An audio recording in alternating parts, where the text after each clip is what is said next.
Good evening and welcome to a community conversation of Lorentzsen Center for Faith and Work, a program of Offutt School of Business at Concordia College. My name is Per Anderson, Interim Director of the Center. Established 9 years ago, the Center honors Norman Lorentzsen, Concordia graduate, CEO of Burlington Northern Railway, Regent of the College, and generous philanthropist.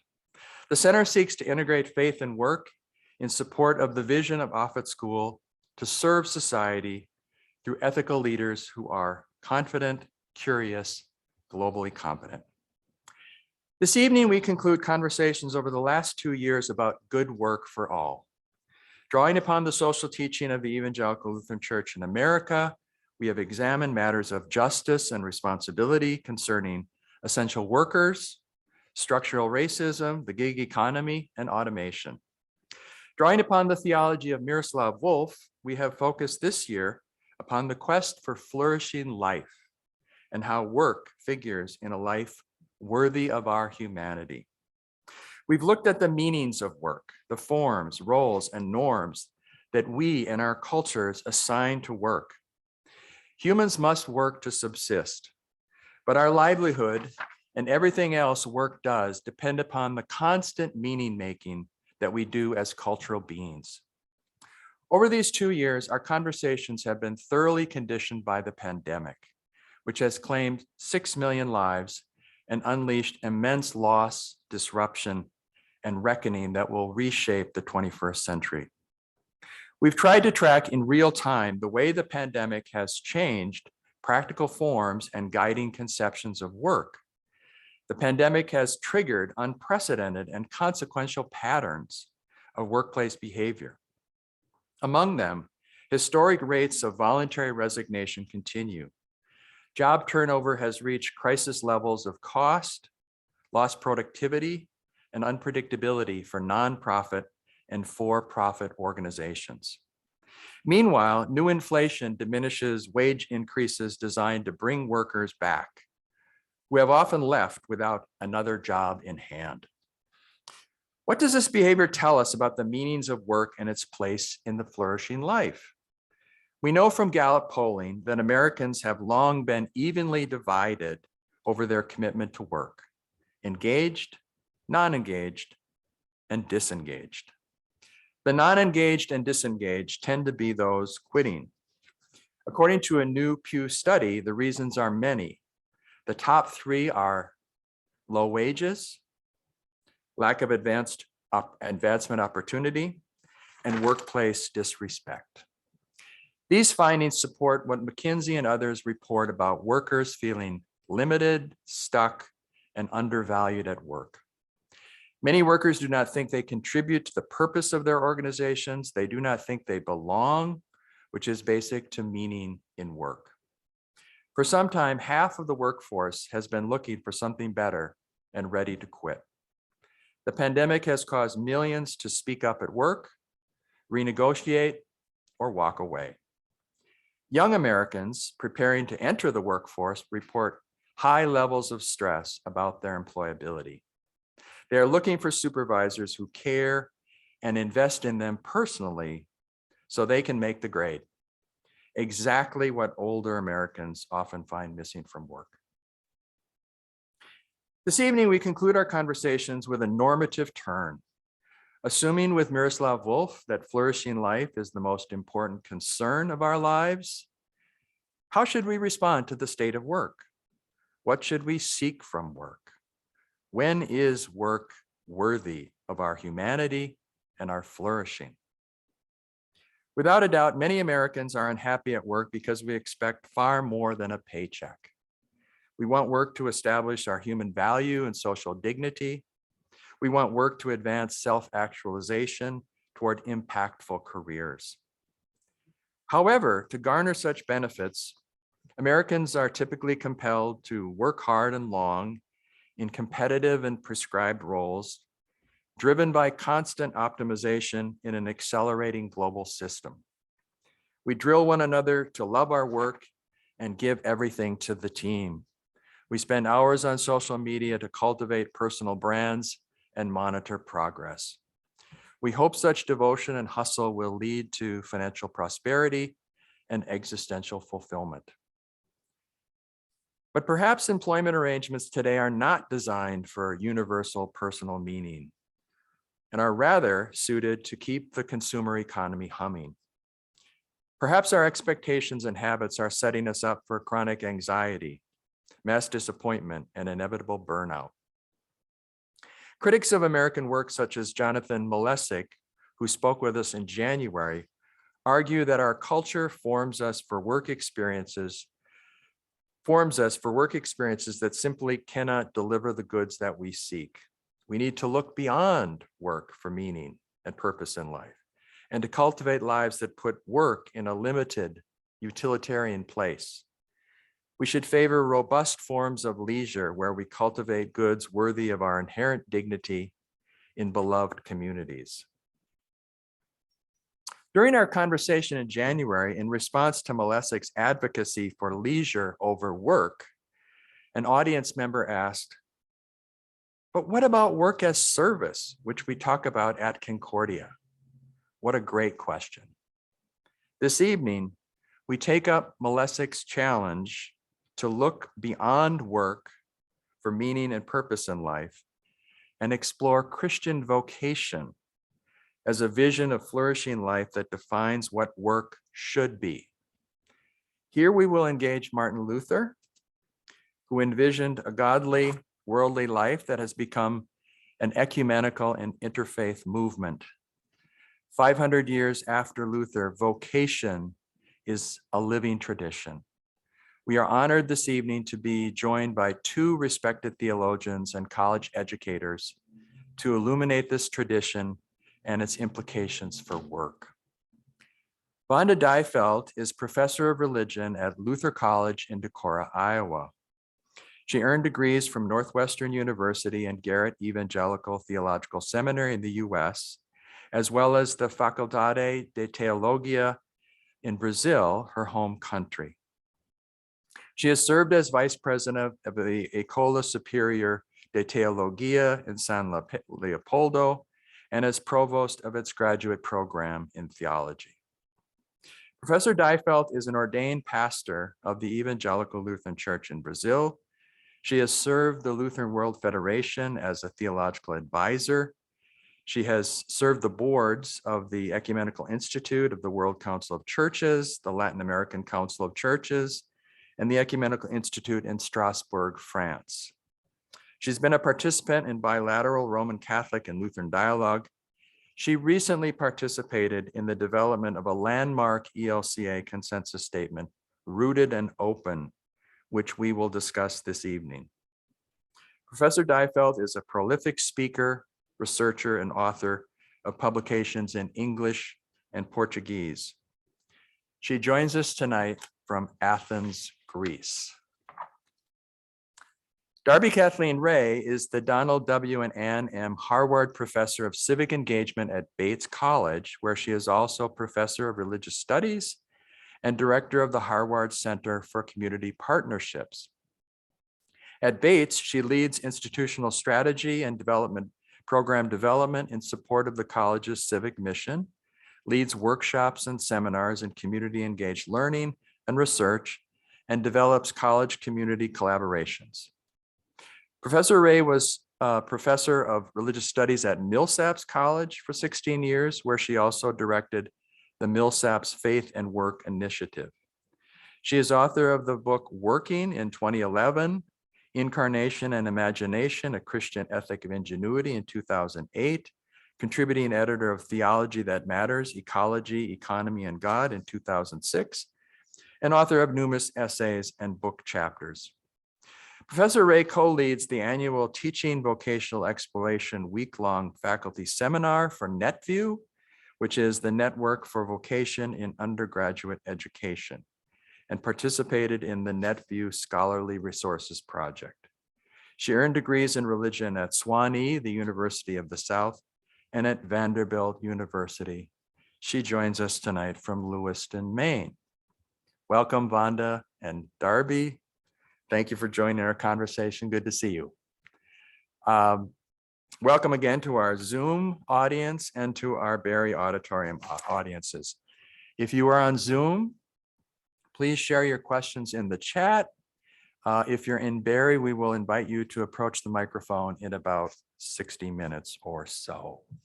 Okay, we're going to talk about these matters in kind of three segments tonight, beginning with some learning about Luther, and then think about his contemporary relevance in the world of work that we've been talking about, and then turn to education at the end of the conversation.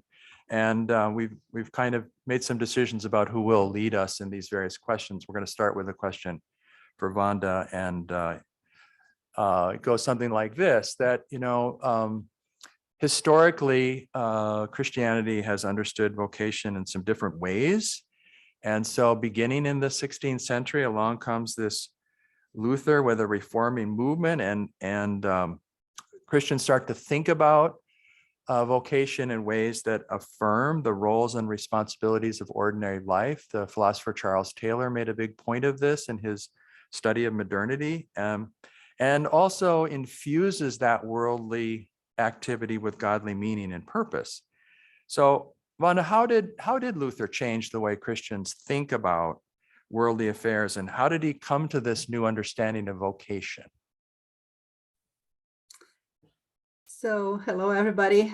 First of all, let me say thank you to Per for organizing this evening and for the invitation. Thank you to Darby for agreeing to co-Zoom this event. So let me share a little bit about the context of Luther's own life and reality. Let's take it for granted that work is a part of daily life, and even people who are renowned as scholars and theologians, such as the Apostle Paul, they were also laborers. Paul himself was the tent maker. And in his book, in his letter to the Thessalonians, which echoes so close because I am in Greece, and this is his letter to one of the Greek community, he states that he and his companion were working day and night, laboring and toiling so they would not be a burden to the community. So work is a part of life. But historically, labor and work have been understood much more as a burden and as a matter of privilege if you did not need to work. And I think that has to do with the fact that we read the creation narrative of Genesis 2 and then Genesis 3 as the fall. And when God says, by the sweat of your face, you shall eat the bread and until you return to the ground, that we understand that work, the sweat of one's brow, is seen as a curse and not as an acknowledgement of what life is in everyday reality. So we read it not as a description, but as a prescription. And Luther's close reading of biblical texts, and we know that the scriptures are really foundational for his theology, are part of his understanding that what God gives to human beings in the form of work is not a curse, but it is part of our reality.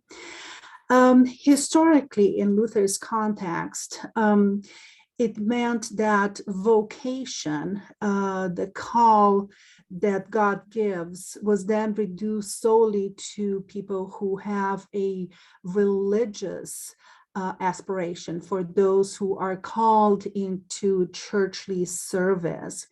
And by being called by God, they were seen as being above the average Christian. And because they are called by God and placed on a higher standard. and that is the monastic life. But Luther was not very fond of the monastic life because he thought that that was one of the additional components why in the Catholic Church of the time, the priests thought that by embracing monastic lives, they were doing good work, and that would bring them closer to salvation. So instead of being on a higher stance, what Luther does is that he puts all of labor on the same level, which means to say then not only monastic life is worthy of the word vocation, but all occupations, everything that has to do with livelihood, any activity that is done to promote life is a call, is a vocari, is part of the vocation. And this is how Luther then describes the everyday activities as being a call to life, to living, to livelihood, and also part of the Christian vocation. Okay. Darby, do you want to add anything? Well, the only thing that I would add to the context, and this is right in line with what Wanda was just saying, is that the world that Luther was born into was a world that was defined, at least in part, by a thoroughgoing dualism or bifurcation between, on the one hand, the spiritual or intellectual realm, the things that were considered to be godly or infinite or unchanging. And then on the other hand, the material, earthly, bodily realm, which according to sort of Greek classical thought was the realm of, decay and disease and finitude.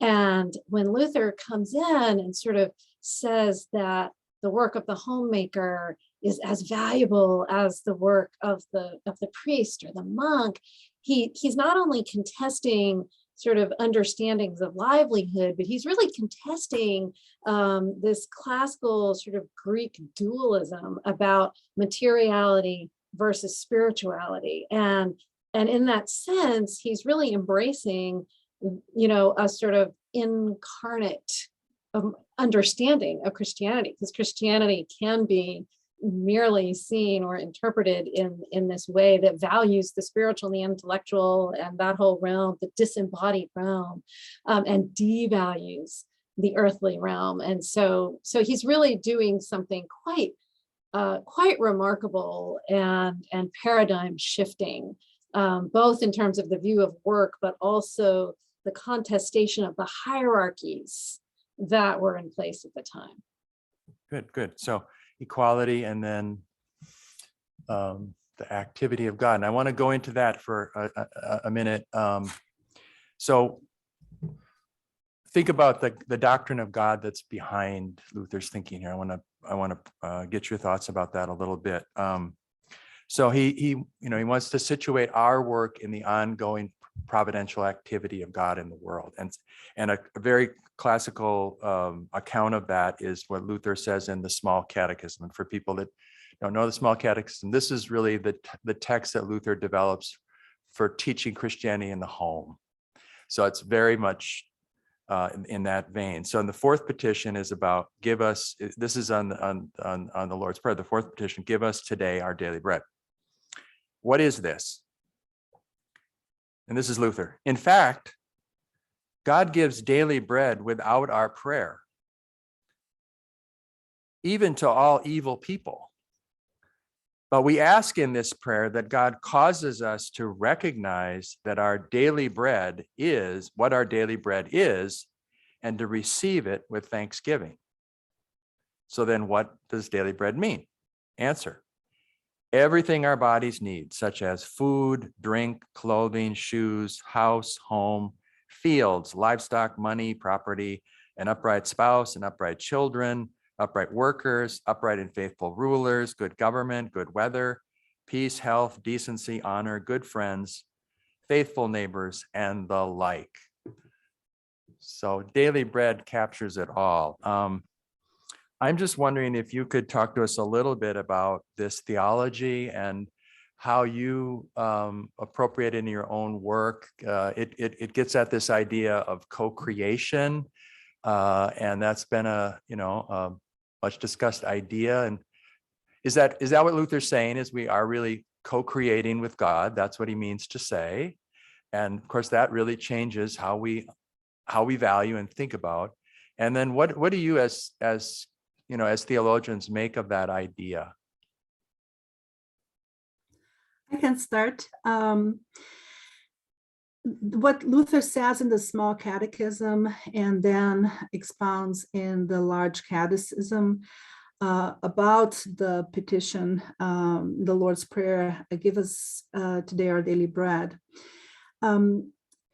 speaks to the very shift of priorities, not only that you need your daily sustenance, but bread encompasses all different dimensions of human life, and that he would explicitly name that it is, yes, house, it is food, it's clothing, it's shoes, but it's also community, it's also good weather, it's also being part of a political landscape, that you have rulers, that you have co-workers, and that all of that is part of what human beings need. So he gives you a very broad description.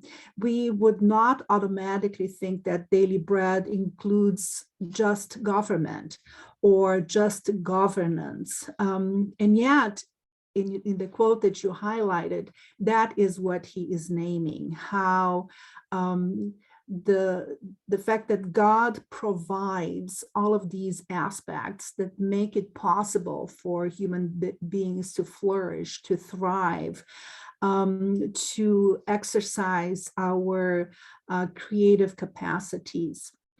And I think there are a couple of takeaways, and perhaps as you were wording it, the concept of co-creation might be one of them, but the tone that Luther has, at least in his catechism, is one of gratitude, of thankfulness. And what I personally like to emphasize, and I think that relates to an ethical deliberation and a further, ethical commitment, is so if God has provided this for everybody, if daily bread is available to everybody, that's also part of the mandate of Christians as human beings.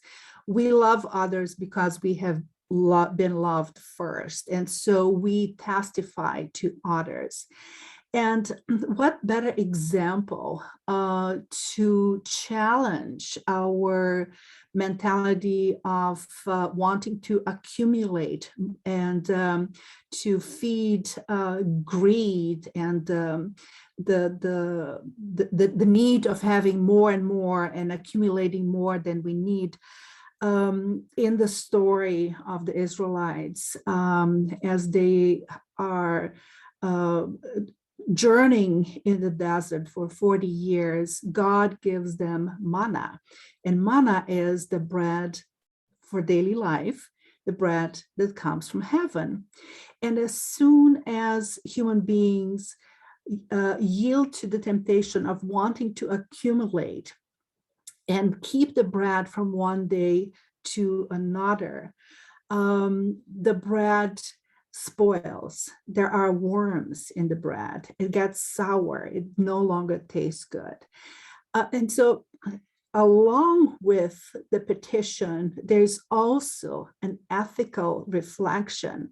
Do I take more than I need? Am I being greedy and not sharing? So instead of co-creation, I think this is an invitation for collaboration. And collaboration means collabore, which is to work together. So how can we ensure that our work with one another, this daily bread that includes all of the different dimensions mentioned in the catechism, are effective in daily life and also applicable to everybody? Okay. Thanks. I'm most attracted to the part of your question, Per, when you ask, about our own theology. And when I think about this question about co-creation and thinking about Luther and the Little Catechism, I go toward a couple of different sort of biblical motifs that have been really influential in my own theology of work. One is rooted in the creation narratives in Genesis 1 and 2. Wanda mentioned a minute ago the early Christians and the Apostle Paul as workers, as blue collar workers of sorts, right? And what we get in Genesis 1 and 2 is God as worker. God labors with words and ideas in one creation story, with hands and breath in another creation story.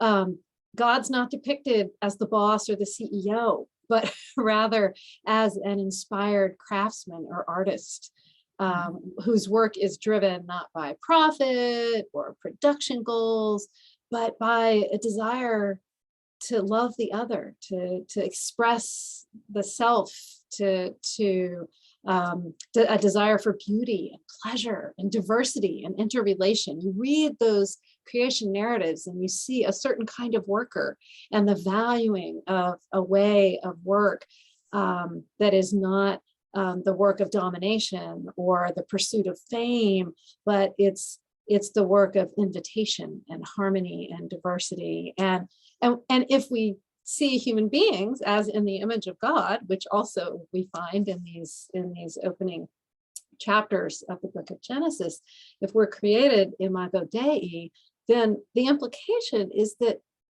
work is also central to human selfhood and action, just as it is central to the divine self and activity. So our job, we hear in these narratives, is to till and keep, right? The world that God has created, to preserve and fortify God's good work. And presumably the values that characterize God's work should drive our work as well, right? So our work should be work that is a means to life-giving connection with others, work that contributes to a world of diversity and plenty, the same world that God stopped and looked at and said, indeed, it is good. And all these things together are very good. The diversity of all of it is very good.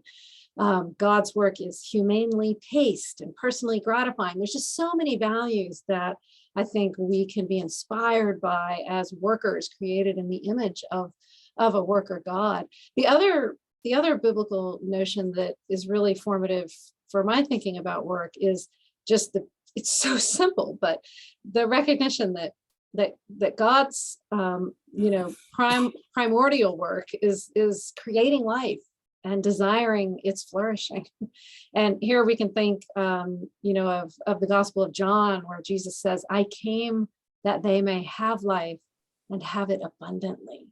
And so this really simple notion of God as creator who wants all of creation to flourish provides, I think, really important clues to the meaning or the purpose of our work as creatures. Specifically, if life abundant, it's God's intention for the universe, then we as humans formed in God's image have a kind of foundational mandate that our work too should be work in pursuit of life abundant for all. So our human work finds its purpose in advancing God's work, co-laboring with, collaborating. I love that. I hadn't ever thought of that before, Wanda, collaborating as co-laboring, co-working. And I think when we think in those terms, it can really help us make choices in our work and about our work, how we should pursue it, what we should pursue. So thanks. Okay, so I want to have us look a little carefully now at the way Luther thinks about work as service to the neighbor. And read another quote. This is from his important Freedom of the Christian. Luther writes, "We should be guided in all our works, by this one thought alone, that we may serve and benefit others in everything that is done, having nothing else before our eyes except the need and advantage of the neighbor," he says. Later he writes, "As Christians, we do not live in ourselves, but in Christ and the neighbor. Otherwise, we are not Christian. As Christians, we live in Christ through faith and in the neighbor through love." Is this idea of Luther's as radical as it sounds? And how does it strike you in the context of other meanings of work? Thoughts about this? Yeah, I'll start here. I would say to this question of whether Luther's view of work is radical, I would say absolutely. For his time, it was just stunningly radical. And I would say even in certain ways, it still is today. There's this interesting paradox in Luther's understanding of work, where on the one hand, he's adamant, and Wanda spoke to this already, that nothing we humans do can earn us God's favor. We can't work our way into God's good graces, into heaven. So Luther talks about this heavenly kingdom and the earthly kingdom. And he says, when it comes to matters of salvation, our standing within the heavenly kingdom, our works are worthless. They don't matter at all. But when it comes to the earthly kingdom, to the everyday, our works matter hugely, because through work, we can respond to God's call to love our neighbor and to serve others. So Luther is both demoting and promoting work. He's arguing on the one hand that our work is utterly worthless when it comes to our standing before God, but then in the next breath, he's reminding us that it's our work, it's through our work that we participate with God in the care of God's creation. So God calls us to serve others, and we do that in our work. What makes work a vocation, he says, is when it responds to God's call to serve others. So it doesn't matter to Luther what kind of work we do, or whether our work is considered high status or low status by the larger world. What matters is whether or not our work benefits others. So it's like this stunning democratizing impulse that Luther introduces into understandings of work, where the old value system with its hierarchies is shattered.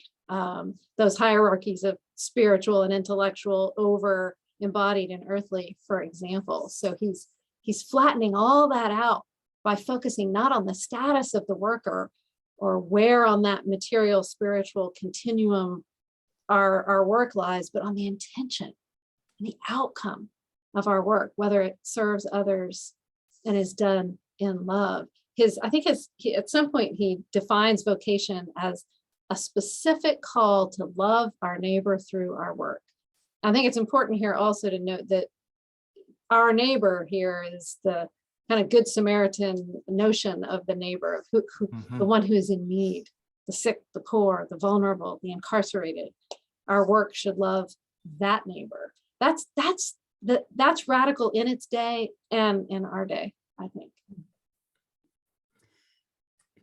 One of the learnings for me about Luther's understanding here of service and how that takes shape in loving one's neighbor is in the biblical concept of diaconia, which means service. And that's the service that is carried out by Christians, and precisely it reaches those who are in need, are suffering, are outcast. And as I hear what you're saying, Per, in terms of, is it as radical as it sounds? Luther's, just from the selection that you had, it still seems to focus on a one direction. So if one person is an agent and the other one is a recipient. And I think it has to do with the audience. Luther is writing for people who can read and who can understand and who have a certain amount of privilege in particular society. And for those, then there is a call to look out for those not being greedy, being altruistic, and being in solidarity. There are people in need. Conversely, you would say, but what about those who are in need? What about the neighbor who is ill, who is outcast? That is a different type of attitude, and that's the power that comes from that particular situation. And I always go back to feminist reflections on diaconia precisely. If everything is so focused on the neighbor, does that mean that the self is completely diluted and there is no sense of pride or self-esteem if you have to pull yourself, spread yourself thin because everything is for others? The pendulum then swings in a different direction. And so feminist studies in diaconia have pointed out that in many cases, we do have certain professions that are much more geared towards service than others. That gender-wise, we always expect women to be much more altruistic than men. Some people are supposed to be more self-giving than others. And I always go back to the parable of the Good Samaritan. The Good Samaritan pays attention to the needs of the person who is the side of the road, but the Good Samaritan is not stuck there.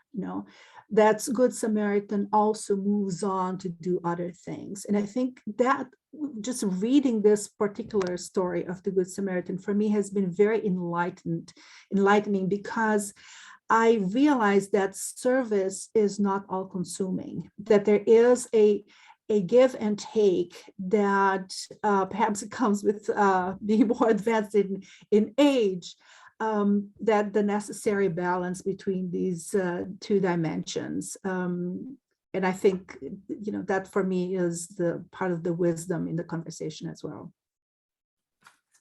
So before we turn to the relevance of Luther in our context, I want to get at a kind of a classical problem that modern theologians raise with Luther at this point. So yeah, there's this, really like this point that this general admonition, love God and neighbor, and this radical character actually is lived out in the daily life realities that people are situated in, right? And it's a call to be a fabulous worker, prince, parent, teacher. It's giving energy to those callings.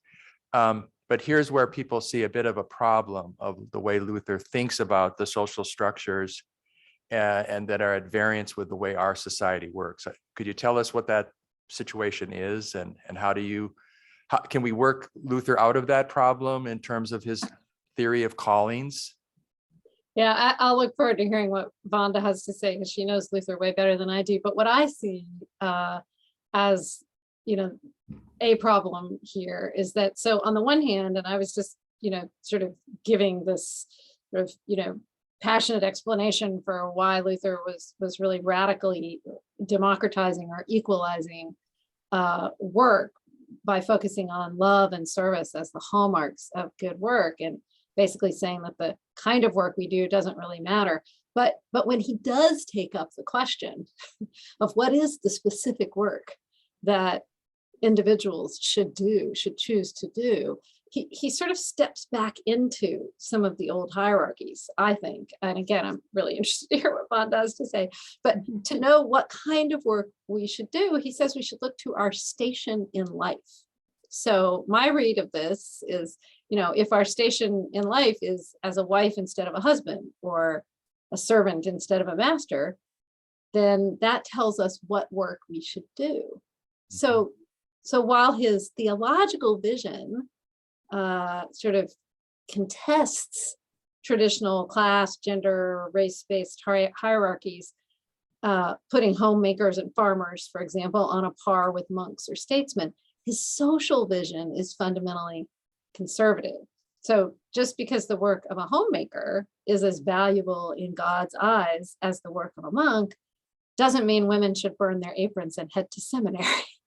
In fact, for Luther, if everyone's work is truly equal in God's sight, then we should be content wherever we are, wherever the world puts us, because we can be of service to others no matter where we are. So we can see how in Luther's view of work, his view of work is a stunning innovation, but it's also, he tethers the idea of vocation to the idea of God-given stations in life, and in that sense seems to justify profound stratifications of power and social status. I would just say he was a product of his time in this, and maybe Wanda will say more about that.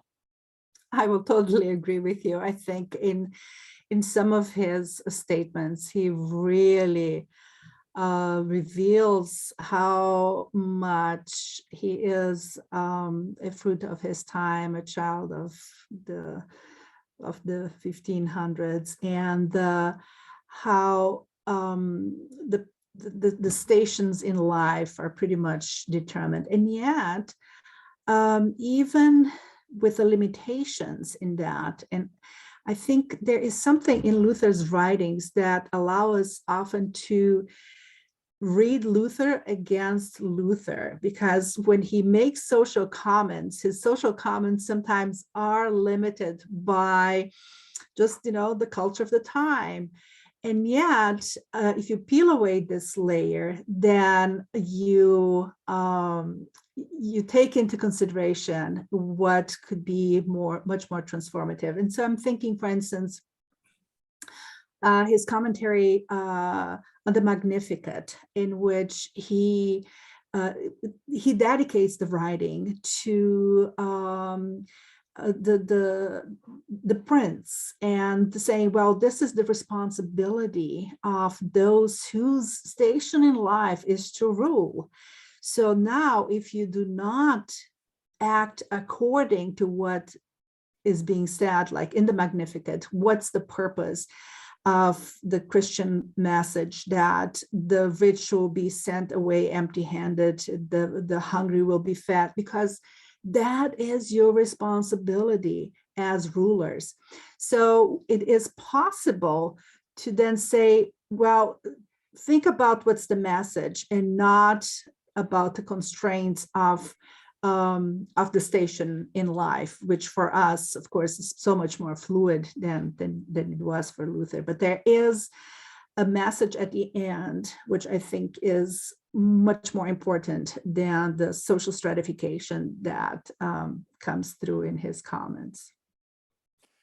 Just as a point of contrast, we're going to talk a little later about the activity of discernment of a call. It just strikes me that Luther says we don't need to discern our calls, right? It's obvious. We know where we've been placed by God. And we don't need to go out in the world to look for opportunities for service. They'll come to us in abundance. So it is a very different sense of the human's relationship to God and situation in the world that Luther's working with. That said, let's look at a similar issue, going back to this radical service idea. So again, how does this play out?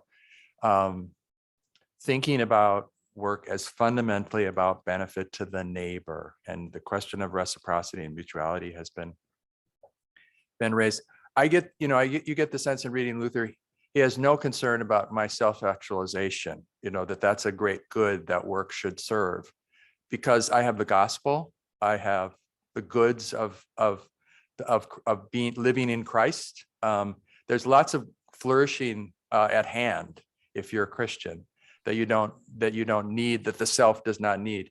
Is that again a misreading of Luther on this, or do we need again to honor human development and honor the aspirations we have to develop a distinctive identity and to search for certain goods through work, all the agendas that Americans are into today that are so hard for them, right, to achieve? Mhm.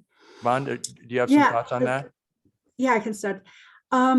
Yes and no.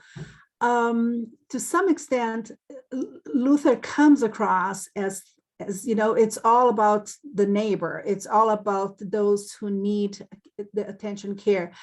But he also emphasizes how the individual is supposed to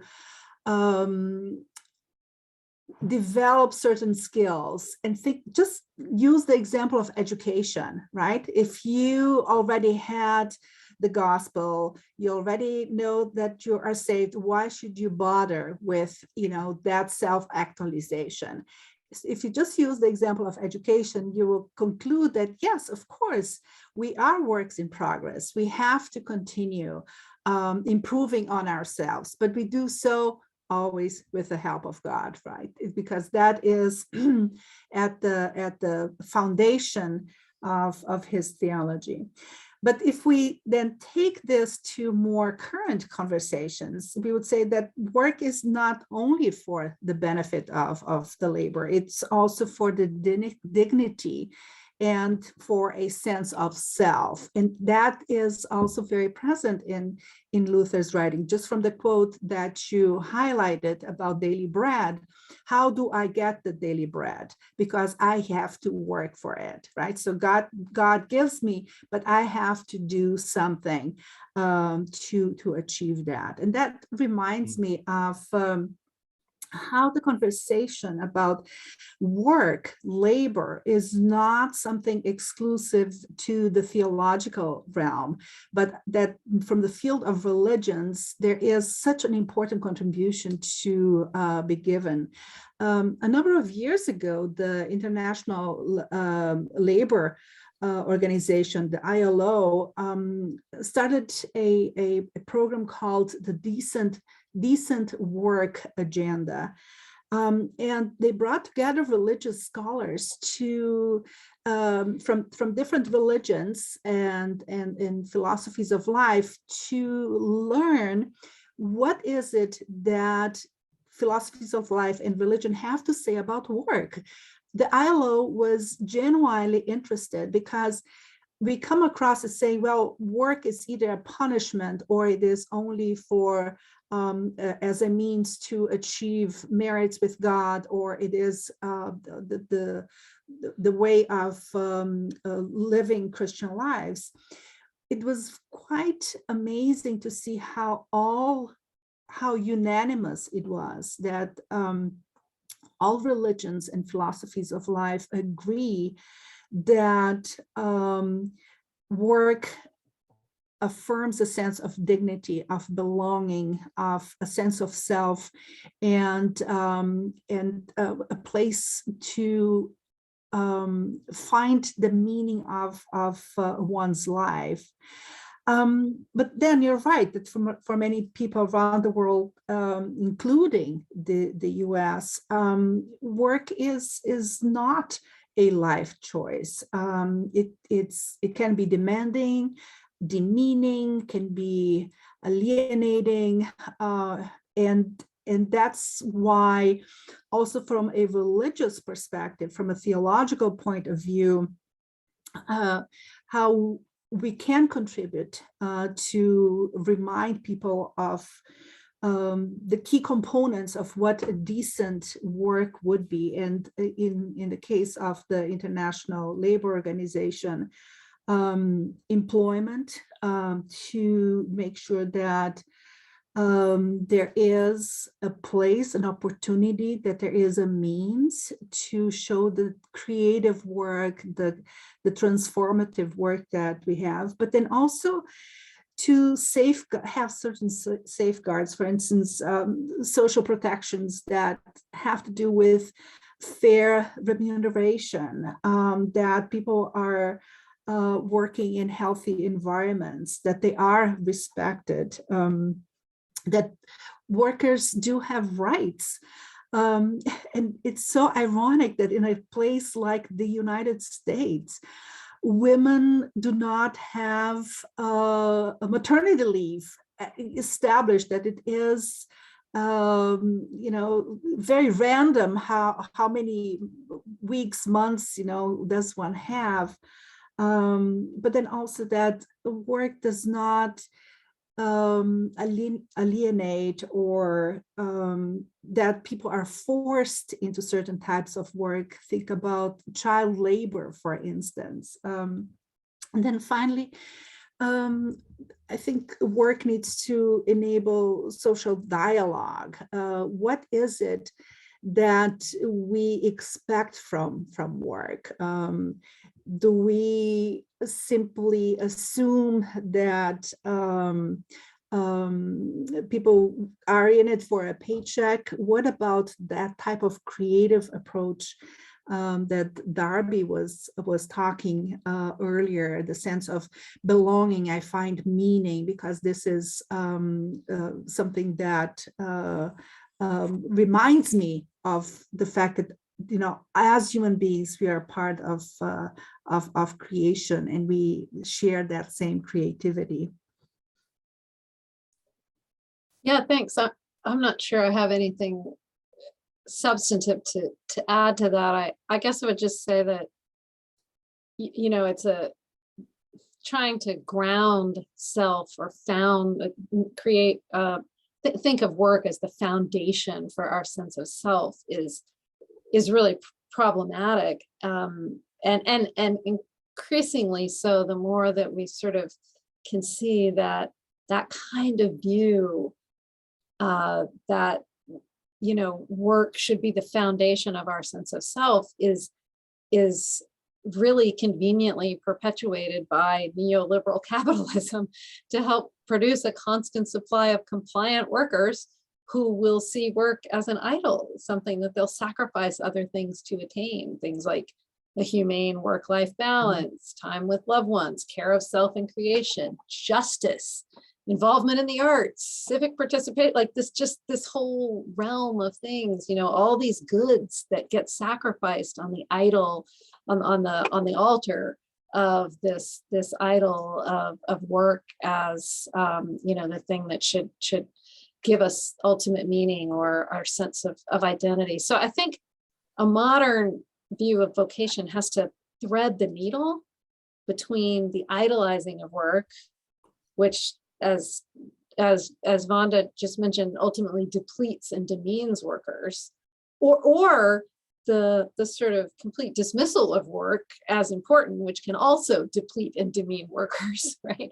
And then on the other hand, the recognition that work is a vital way in which we can participate in the care of creation and the love of neighbor. So when human work imitates God's work, when it's characterized by dignity and industry and imagination and exquisite care for the world, then it makes sense to view it as self-actualization and vocation. But when our work is incommensurate with God's life-giving labor, when human work is a space, as Wanda was talking about, of powerlessness and alienation, drudgery, exploitation, then to make that a foundation of selfhood is an affront, and it's something that we have to protest and organize to change. So I think we're in huge agreement on this point. So I want to get to another point of intersection with contemporary culture in a minute, but a question's come in that I think gives us an opportunity to clarify again the turn that Luther makes that's important. We talked about elevating work, all work is equal. It does come with this medieval idea of stations in life, but it also situates paid work within a set of callings. We go to work means paid work for us, but Luther's obviously working with the idea that we are that there's the whole theater of human activity, and we have multiple callings. So the questioner is asking is, I think the person is saying, why should we assume that because in Luther's time, people's stations in life were more or less static, that this does not apply to a society where people's stations in life are more fluid? So if I'm a housewife and a homemaker today, I might become a lawyer or pipe fitter tomorrow. Were people's stations in life as static as we are prone to think that they were? Thoughts?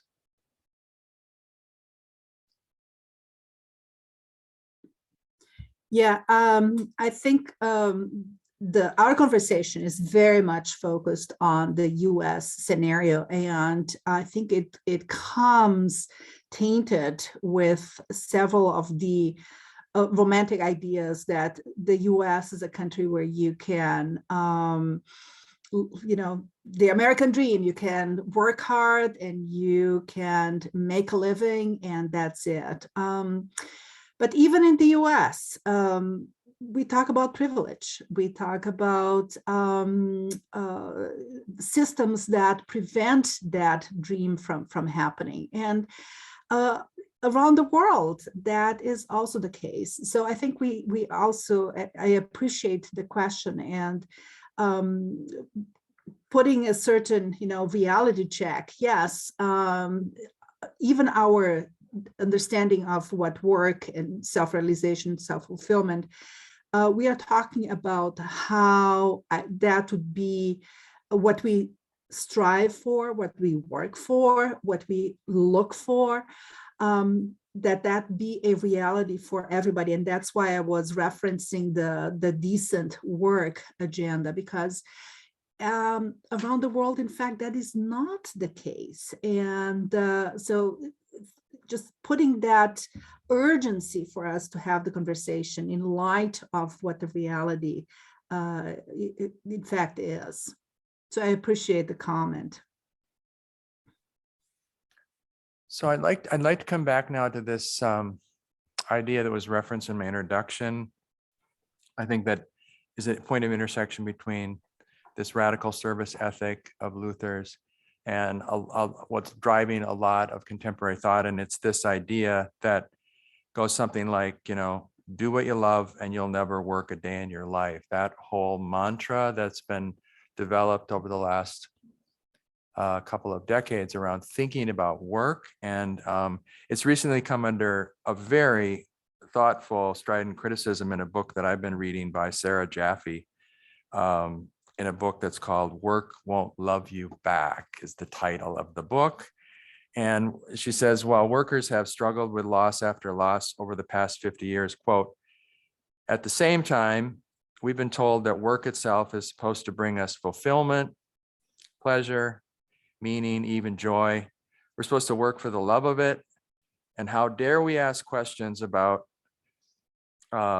the way our work is making other people rich while we struggle to pay rent and barely see our friends. And she's a part of what I would call an anti-workism literature. John Malesic is the same, that are calling for, less work, more justice, more community in American life.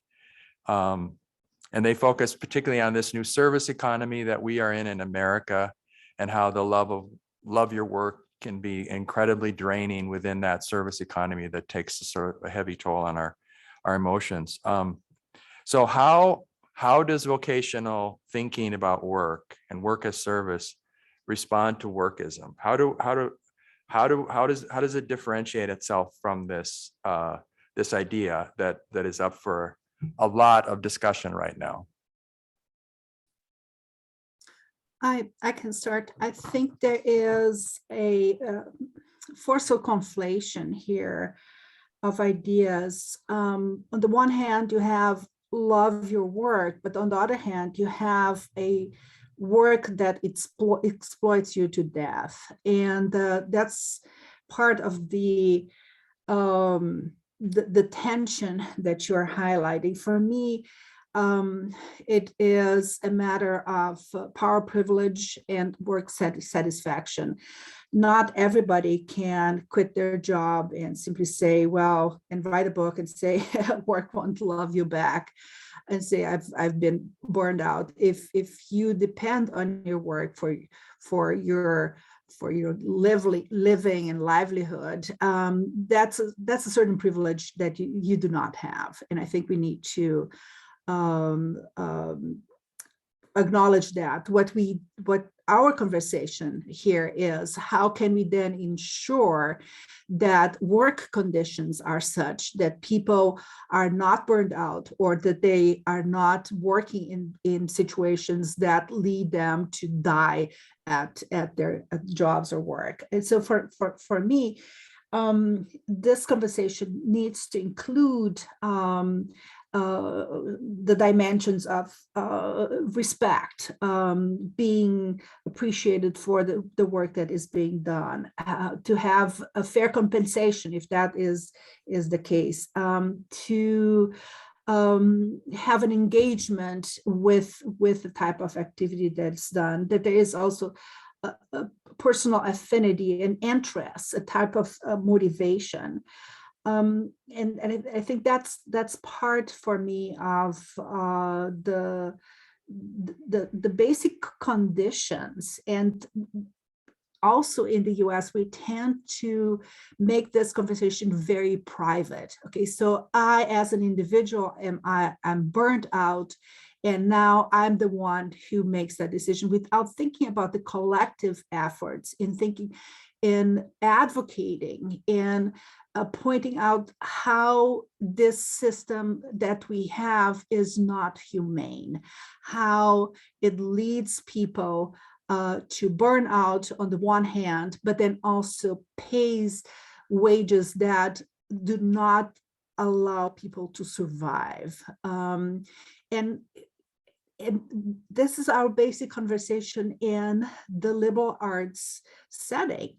We think about wellness. So I work to live, but I do not live to work, because my well-being and the collective well-being includes other dimensions. So it's the spiritual, it's the physical, it's the environmental, it's the social. And if we think about all of the things that make it possible for us to be well, to flourish, to live lives that are so abundant, then we also need to rediscuss how our society thinks about work and why we pay so much for certain positions and pay so little for other positions. And at the end of the day, that's a discussion we should be having, and not thinking about, oh, I'm going to step out of my job and that's my individual decision, without the collective commitment for changes. Yeah, and I think there are, for Christians in particular, there are a lot of compelling theological reasons to have the kind of conversation you're talking about, Wanda, right? So just the recognition that work in Christian tradition, at least in biblical narratives and many other places, is not the work of the upper classes as the only focus, and it is work that is in service of the work of God. And I just think that's really important. So when we're asking, when we're thinking about work as service to what, right, is the question I want to ask. Is it work in service of an economy of scarcity and of corporate greed, or is it work in service of an economy, a big picture of grace and abundance? And I think anyway, I'll just stop there. I appreciate the more granular sense of who is the worker that we're talking about. I think that's really important. Yeah. So we have a comment here that I think is appropriate. The comment says, putting too much importance on oneself determined by the work we do is also a form of works righteousness. So that's a Lutheran phrasing of this whole culture that Malesic talks about, how we earn our dignity and we work to the bone to feel good about ourselves, to affirm ourselves, to feel like we have some kind of righteous standing in the world. So again, that's another idea that haunts this discussion. But I think it's really important to try to find a way to differentiate a vocational view from this workist environment that we're in, and to think about that. We could talk a lot about that. Before we turn to education and think about how we educate for vocation, I want to give you a last opportunity to raise any further points about the virtue of a turn to vocation. One of the things that I'm thinking about is, again, many of us live in situations where it's very hard to discern that our work, in fact, serves in some meaningful way. That's the reality of many jobs. Or our work is very morally ambiguous. It serves some good, it does some damage. Or we might just conclude that it's outright immoral in terms of, but we can't move out of that. Christianity has argued about this around questions of service in the military or civil government in the past.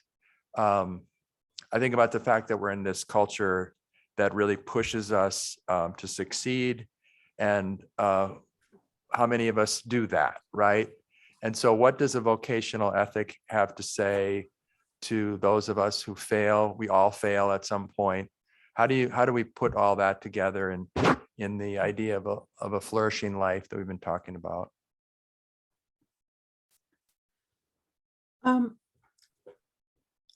I think there is an inherent integrity in work. Ideally, that we could all feel that our gifts and talents are used to their maximum in the type of work that we do. And we know that that's not always the case. Even though I might say I love my work, but there are days in which I do not love it that much. And I think that's part of the ambiguity of life, of work, of relationships, of where we find ourselves also in life. It's part of the human predicament. But I think the conversation we are having helps us in identifying some ethical cores, some of the things that we find are important. And these things that are important have to do with the respect that work generates, but not the type of respect that that is associated with status. And unfortunately, in our society, the farther away you are from the ground, the higher up you are, the higher your salary is, and the closer it is to the floor, to the ground, the lower your salary is. That's our spiritual material dualism, yes. Alive and well, right? Yeah. Yes, it's very transparent. But the respect that comes out of, I hear you, I see you, what you're doing is important. You matter. So, and I think that applies to anybody, and it gives a sense of belonging. I long to be with you because what you do is vital for the thriving, for your own, for mine, for the community. And if these are the types of guidelines that we have, then there should be consequences. The consequence comes with fair remuneration. What do you do? Does that allow you to have a life that is dignified? Can you meet all of your needs for your daily life based on what you receive? Does that include the component of leisure, of clothing, everything that Luther was described as the daily bread? if that is what we hope for, that we strive for, that we work for, then that is part of that collaboration also in our role as global citizens, I would say. Yeah, I would just note in thinking about, you know, the pandemic and the light that it has shined on just, you know, what is the work that is actually essential to our lives. And you know, how, I mean, my work we could do fine without, but the person who picks up the garbage, we can't do fine without that. And so I think, you know, it's calling for really a kind of a transvaluation of values, a rethinking of the ways that we hierarchicalize and value and devalue work. And I feel like our students, our young people are seeing this, and they're sort of seeing the hypocrisy in the ways that we organize and value work. And you know, there's still a lot of people who haven't even had to go back to work yet. Right? I mean, they're still working from home, things like that, you know, and so it's just sort of laid bare, I think, the different value systems and the economics that go along with those things. And I think, you know, I'm really interested in my kids' generation and what they're going to continue to push us on about this, and the, you know, the importance of thinking about, you know, if work doesn't provide the basic goods of life, like food and clothing and housing and safety and medical care, you know, then we people who say that, you know, work is should have should be a way that we can imitate and collaborate with God. We got to get to work changing the situation, because you know, until we have living wage everywhere, then we're not doing our work, and we're part of the problem. And so I feel like there's, you know, this whole conversation about if we want to think about the reality of failure, you mentioned that, pair, I would just say that we have failed to think boldly and imaginatively enough about what work as vocation, what work as called to embrace life abundant for all, as God does, what that really means. We are failing to do that. We are falling short. And so we can talk about falling short and failure in our jobs or whatever, but I feel like if we're here partly, you know, as people who identify as Christians, and we're failing miserably to embrace the notion of work as our opportunity to participate with God in the care of creation. And I saw somebody commented on wanting to expand this out to ecological and planetary well-being. I'm totally with you. Care of creation is care of creation, which includes a lot of exploited or dismissed and sidelined workers.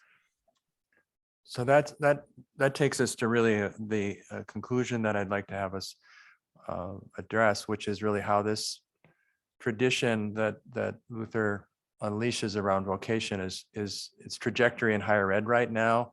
Both of you have interesting experiences in this conversation.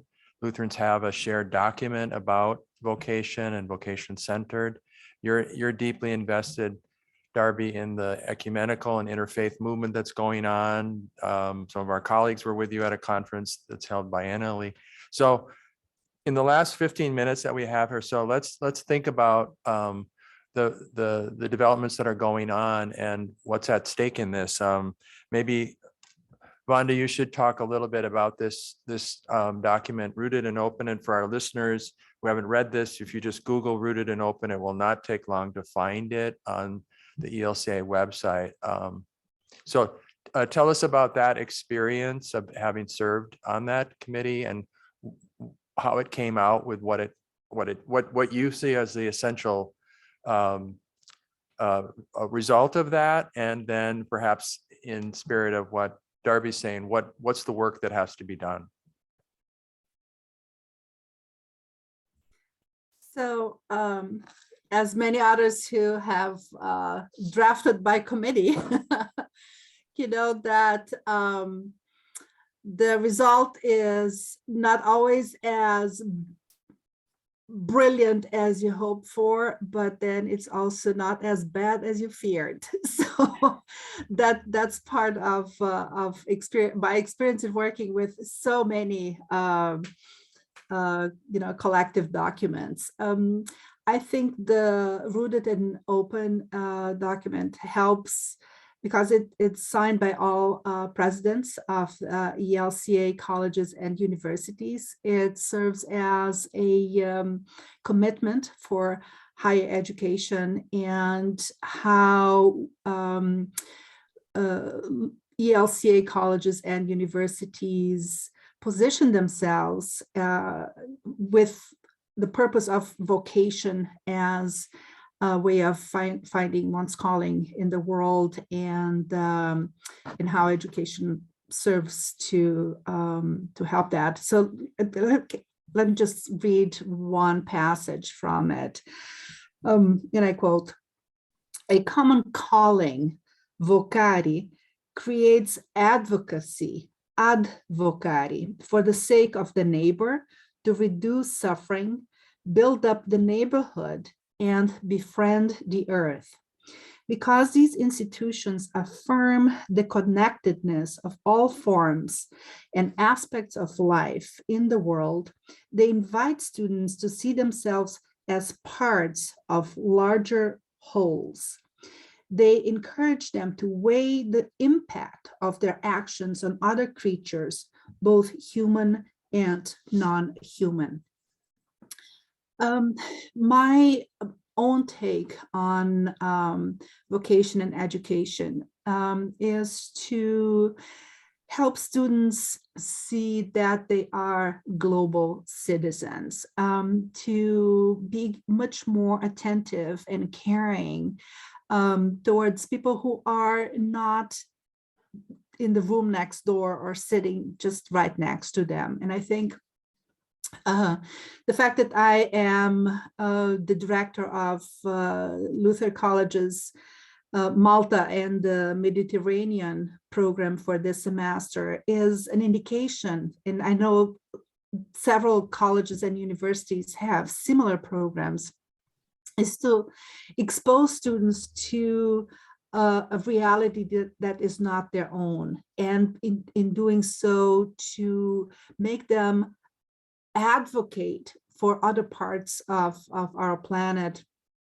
that might not be on their horizon on an everyday basis. And I think that's part of our responsibility.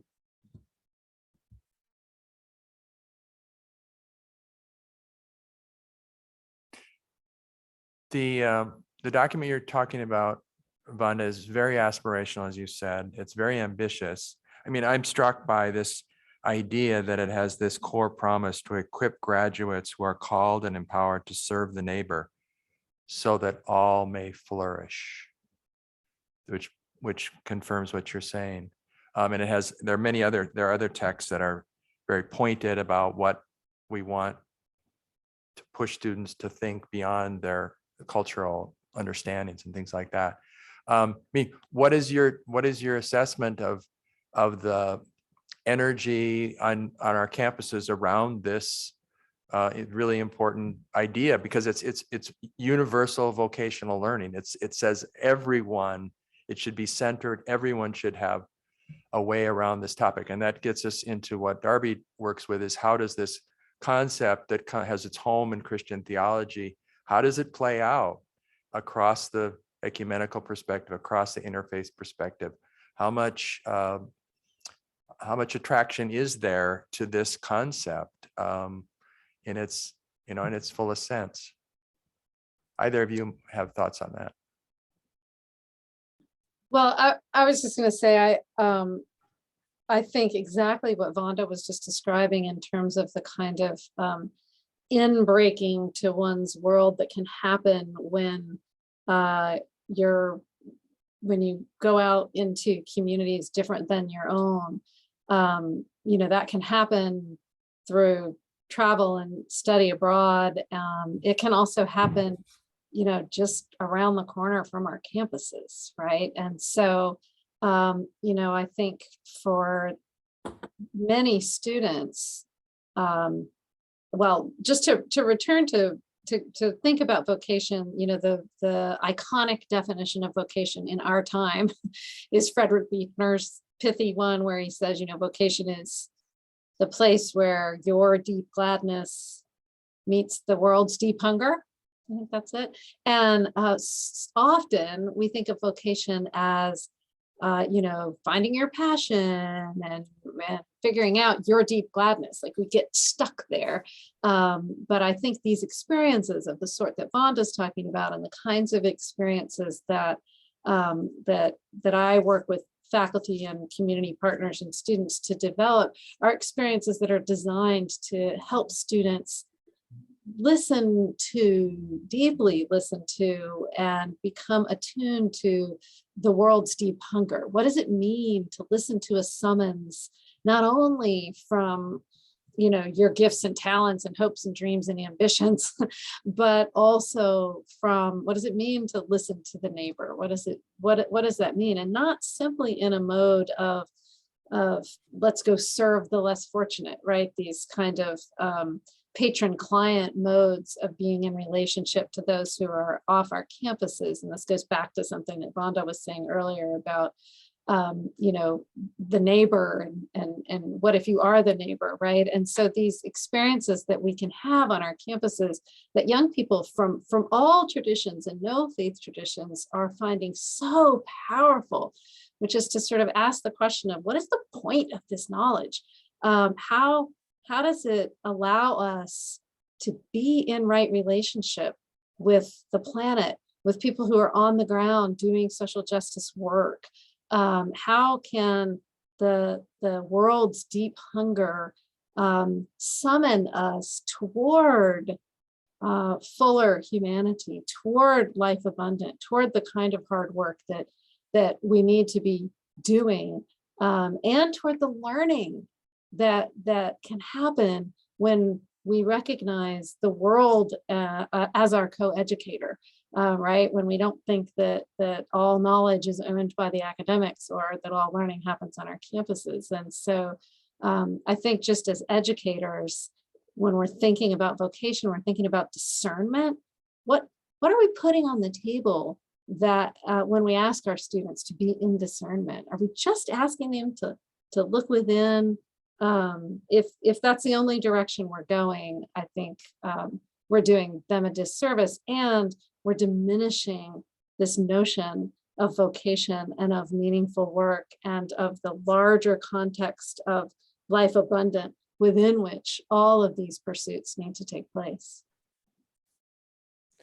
Would it be, isn't it fair to say that classically all call stories, or most call stories, are about a destiny that we wouldn't necessarily choose, or we don't necessarily readily consent to, but understand that it's a matter of the way things work? There's this whole conflict between my self-chosen life, right, and what the world seems to need from me at this moment that is not what I would choose. We have that happens in life. So this idea of summons right now, this discourse to me in an individualistic culture, which is all about do what you love. I think this is just really interesting at how we talk to our students about this across the spectrum. Mm-hmm. And you're both referencing forms of education off campus where the engagement of the world is hopefully going to transform that. You want to say anything? But of course, literature and music and the arts and science. All of the disciplines have this possibility of inbreaking, of revelation, right, of world expansion. And I think that, That's why most of us who are educators got into our disciplines in the first place, because we found them to be transformative, world shattering in certain ways. But I think when we think about our students trying to consider who they are and what the world holds for them and what the future holds, we've got to be really intentional and creative and rigorous in providing them with opportunities to listen, not simply to the voice of consumerism and of performance of self in ways that are designed to sort of underscore certain kinds of materialist assumptions, but instead to give them opportunities to say, what are the counter forces to all of that? How can we listen to that? Where can we experience some of the advocacy that needs to be embedded in vocation, as Wanda was saying? I think that's, it's not it can't be just a neutral thing. We've got to be actively equipping our students to recognize the sort of seductiveness of the capitalist culture, the neoliberalism that is so powerful in our day, and to give them some tools for resisting that. And I think that's where these experiences that happen outside of the disciplines and off campus sometimes can shake us into new awareness of what's at stake and how overdefined by certain discourses we are, and how we need to cultivate other narratives and sensibilities. I want to give you both. I was going to add the same,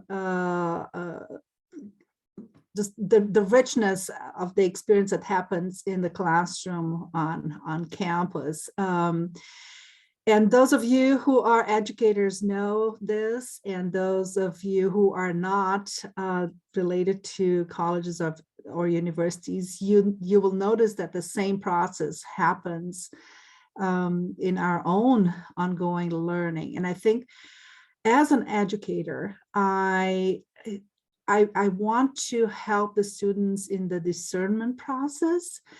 And the readings that I use, the examples that I use, the lectures that I present, what I reference, what I invite them to attend, whether it be lectures, whether it be in terms of any activity that is happening on campus, has two components. And one is it has to have a degree of estrangement. It has to have something that the students are not familiar with, and something that will display, something that will be uneasy, something that will challenge, just blow their minds, because that is something, an idea, a reality, an experience, a life story. Maybe it's a novel.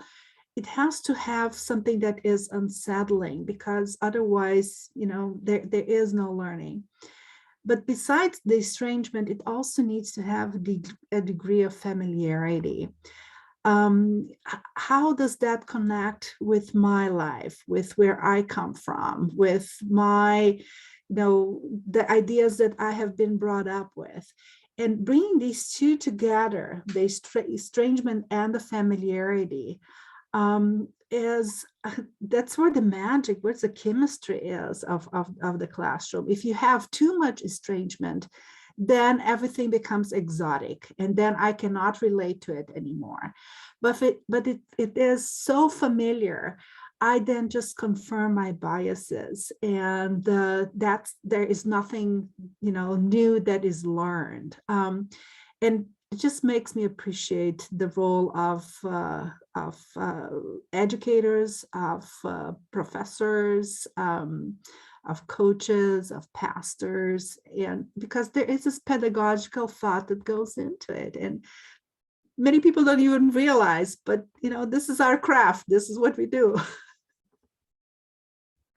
We have come to the end of our hour. I want to give our guests in Berry Auditorium an opportunity to ask a question if they would like to do that. Okay. Do you have any final wisdom you would like to share to us about this movement about vocation. That's what it's being called within the Lutheran tradition right now, that this is where the Lutheran colleges have found themselves. We have this as an ecumenical. Why should our colleges be behind this and give this utmost attention? Any final thoughts? That's what we've been trying to do. I would just say, I think the concept of vocation is compelling for young people because it has this kind of countercultural potential within it. And I think we on our campuses need to make sure that we are embracing the countercultural potential within vocation and not simply identifying it with either love what you do, workism kind of stuff, or just with a kind of utilitarian approach to our job is to get our students jobs, because that is part of our job. And there is this larger, richer notion of vocation and life abundant and those other things that and contestation of life that is not abundant, that is also embedded in vocation. So I think it's got a ton of potential and we've got to live up to it. Okay. Wanda, any? Okay. That's a great note to end on. We began by observing that Luther makes a very countercultural move 500 years ago that's really did change the world. And this idea, I agree with you, this idea has that untapped potential. And I've become increasingly intrigued with it myself. So thank you for what you've given us tonight. On behalf of the Concordia community, thank you, Wanda Deifelt and Darby Kathleen Ray, for a most illuminating, thought-provoking conversation. You've helped us to engage Christian thought with a fundamental dimension of human need and well-being. We thank you for the critical insights into Christian vocation and its relevance for work today, and for helping our community to engage our Lutheran tradition. We wish you all the best in your teaching, research, and leadership. As I step away now from hosting these community conversations, I'm grateful for collaboration with William Kraft, Susan Larson, Chris Mason, Carol Hedberg, Anna Benson, Rebecca Amundsen, Todd Wowers, Wade Iverson, Michael Vick, Kim Kappas, Don Rude, Steph Offeld, George Cannell, Eric Eliason, Larry Pappenfuss, Elna Solvang, and Mako, Dave Adams, Kim Adams, and John Lisa. It's taken a lot of people to do this, and I'm very grateful to them. I want to welcome and share my best wishes to Michael Chan at Luther Seminary, who assumes leadership of Lorentzsen Center in June. Thank you to our audience members. I hope you've been enriched by these programs. If you are new to these conversations, you can find past programs archived on our website. Good night from Lorentzsen Center for Faith and Work at Concordia College. Keep well. Wishing you good work, graced with respect, service, and joy for the sake of a world in need. Lovely. Amen.